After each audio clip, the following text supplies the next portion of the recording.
Welkom by die Boekwurm. Hier lees ons vir julle Afrikaanse verhale en kortverhale voor om te geniet, terwyl jy 'n werkie doen of net wil ontspan. Ons vra dat u die hou van en subskripsieknoppie sal druk, sodat ons u op hoogte kan hou van nuwe verhale om na te luister. Laat weet ons wat u van die verhaal dink en gee gerus voorstelle by die kommentaar wat ons sal help om die kanaal te verbeter. Dit sal hoog op prys gestel word as u die kanaal deel indien u dit geniet het.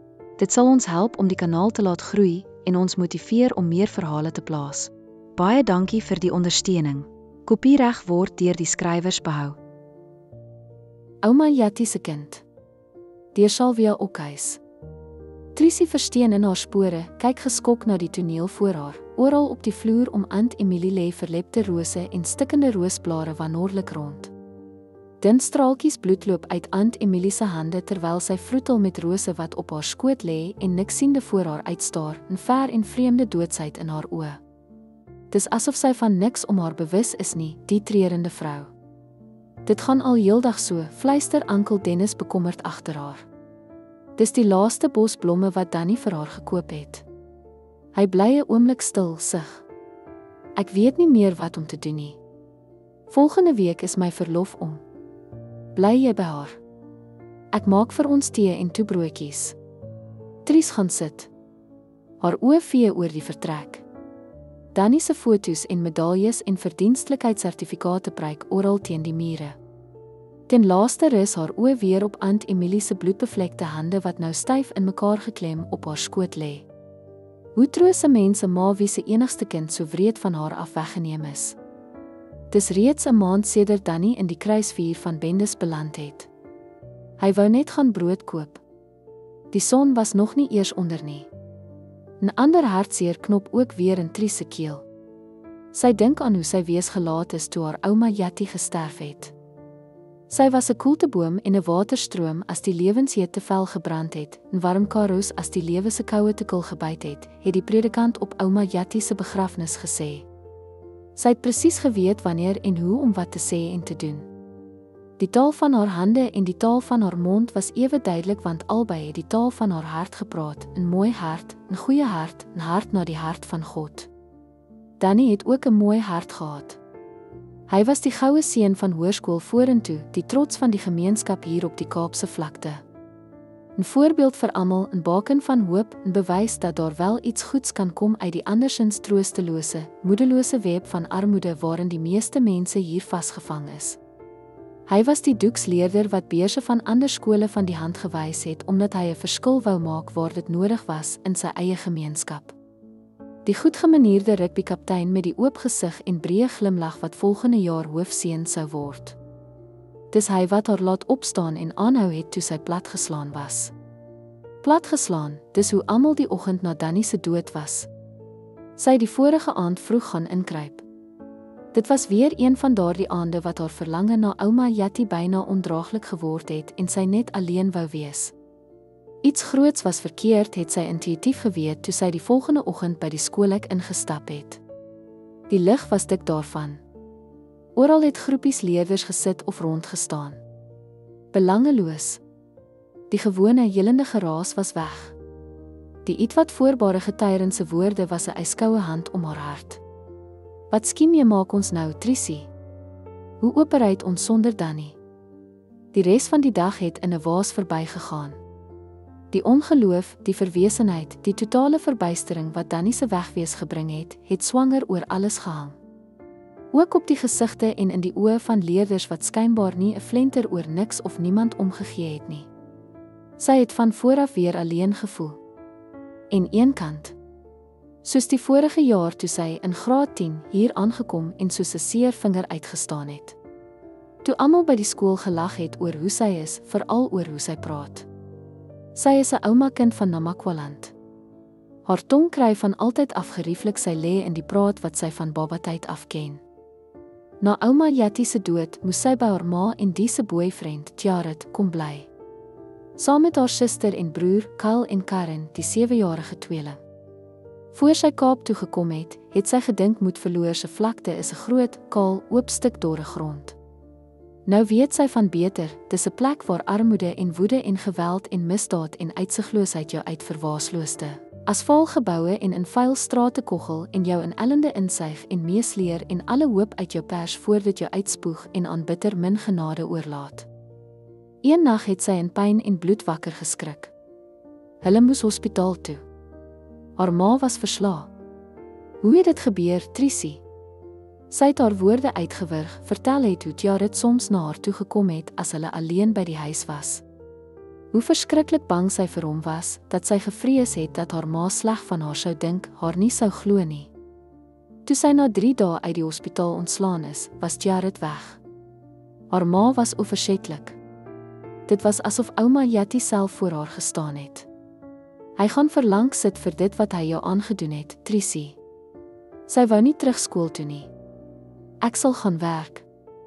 Ons gaan die geld nodig kry. Nee, Trisie. Jy gaan leer en jy gaan eksamen skryf en jy gaan slaag. Ons sit hierdie vieslike ding wat gebeur het agter ons. Dit kan nie vir altyd aan ons bly rem nie. Jy sal sien. Alles sal regkom. Wrevel het skielik in haar losgekom, en onmag en woede wat onbeheerst oor haar wange begin stroom en oor haar lippe gestort het. Wat bedoel mami met regkom, hè? Om dag na dag van elende te krepeer. Om te hoor hoe mami agter die toedeur huil omdat jy die enigste een is wat moet sorg en nie altyd weet waar môre se brood of wat ook al vandaan gaan kom nie. Ons ploeter net van een krisis na die ander voort. Dis 'n vicieuze sirkel waaruit ons nie maklik gaan ontsnap nie. Haar ma het gaan sit, nog moer as ander dae gelyk. Kyk verby die swaar kry. Leer. Doen jou bes. Dis al wat ek vra. Daardie nag het sy haar hart leeg gehuil. Sy sou wegloop, het sy laatnag besluit. Al het sy nie geweet waarheen nie. Dis Danny wat haar wegloopgedagtes die volgende dag laat wegraak het. Hy het homself kom voorstel en doodluiters met haar begin gesels. Daarna het hy gereeld met haar kom praat. Met sy mooi hart en intelligensie het hy haar lewe ingeloop en haar weer hoop gegee. Sy, wat nooit lief was vir wiskunde nie, het danksy Danny se hulp selfs ook daarin begin presteer. Die dag na Danny se dood het haar voete sommer vanself na sy ouerhuis geloop. Sy het gehoop om hier iets te kry wat die donker om haar ligter sou maak. Nou lyk dit asof die een is wat 'n klein bietjie hoop en troos bring. Veral vir Oom Dennis. Hy vra altyd dat sy weer moet kom, soms help sy huis skoonmaak. Soms lees sy vir hulle. Oom Dennis het al seker alles probeer om Aunt Emilie bietjie op te beer. Hy sit soms net stil langs haar. Soms huil hy saam met haar, hou haar hande vas, druk haar teen hom aan, masseer haar rug en haar voete, speel vir haar musiek waarvan sy hou, dra vir haar geskenke aan. Niks help nie. Aunt Emilie praat skaars. Nou sit Oom Dennis weer vars tee en toebroodjies voor Aunt Emilie neer. Asseblief tog, vrou, eet iets, drink 'n slukkie tee. Jy kan nie so aangaan nie. Maar Aunt Emilie sit net daar asof sy niks gehoor het nie. Eensaam. Platgeslaan. Sonder hoop. Trisie wens sy het geweet wat om te doen of te sê. Mense verstaan eintlik beter met hulle se harte as met hulle se koppe, hoor sy skielik ouma Jatti se woorde van eens. Praat altyd eerlik uit jou hart. Skom jy makliker by iemand anders se hart uit. Ek wou ook al opgee, maar Danny het my laat glo dat dit altyd die moeite werd is om aan te hou, weer te probeer, hoor Trisie haarself sê. Die onthou in haar begin loskom, word woorde wat haar seer en pyn voor hulle kom staan maak. Eers effens ongemaklik en lomp, later makliker. Sy praat oor haar groot verlies toe ouma Jatti gesterf het, oor haar ma se swaar kry, oor Jared wat haar verkrag het en oor Kyle en Karen wat nou ook sonder hulp haar groot sal moet word. Sy vertel alles, verduidelik in besonderhede hoeveel Danny vir haar beteken het. Dis lank stil nadat sy gepraat het. Foei tog, Trisiekind, ek is so jammer om dit te hoor. Ek het nie besef. So dra elkeen, maar sy seer met hom saam en ons is dikwels te vasgevang in ons eie hartseer om ander mense se raak te sien, sê Oom Dennis. Ek is net bly dat Danny daar vir my was toe ek iemand soos hy nodig gehad het, antwoord Trisie.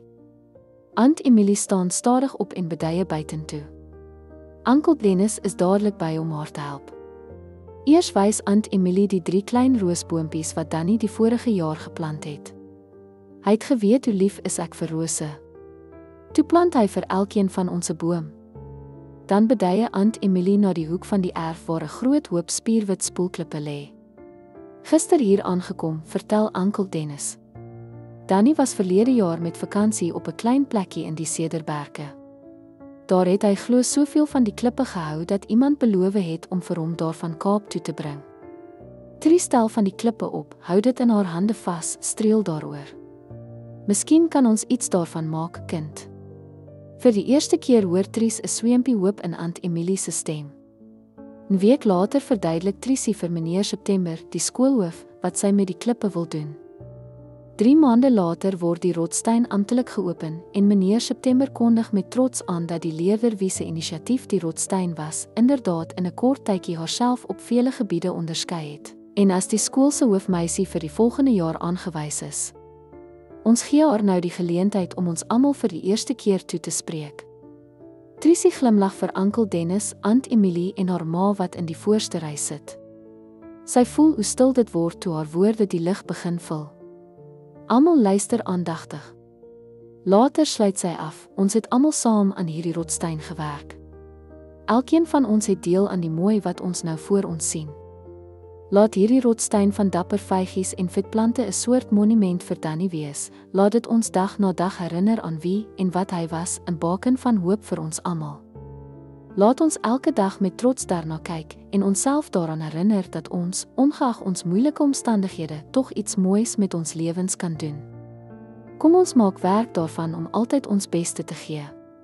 So sal ons almal saam vorentoe gaan en die wêreld vir onsself en vir ander 'n baie beter plek maak. Baie dankie. Daverende applous breek los. Tries voel sterk en vol moed vir die lewe. In haar verbeelding sien sy ouma Jattie se tevrede gesig. Sy straal. Baie dankie dat jy geluister het hier by Boekwurm. Onthou om asseblief die hou van knoppie te druk en in te teken op ons kanaal vir nog verhale vol avontuur, liefde en misterie. Deel jou gedagtes in die kommentare, ons hoor graag van jou. Tot die volgende storie, mooi loop.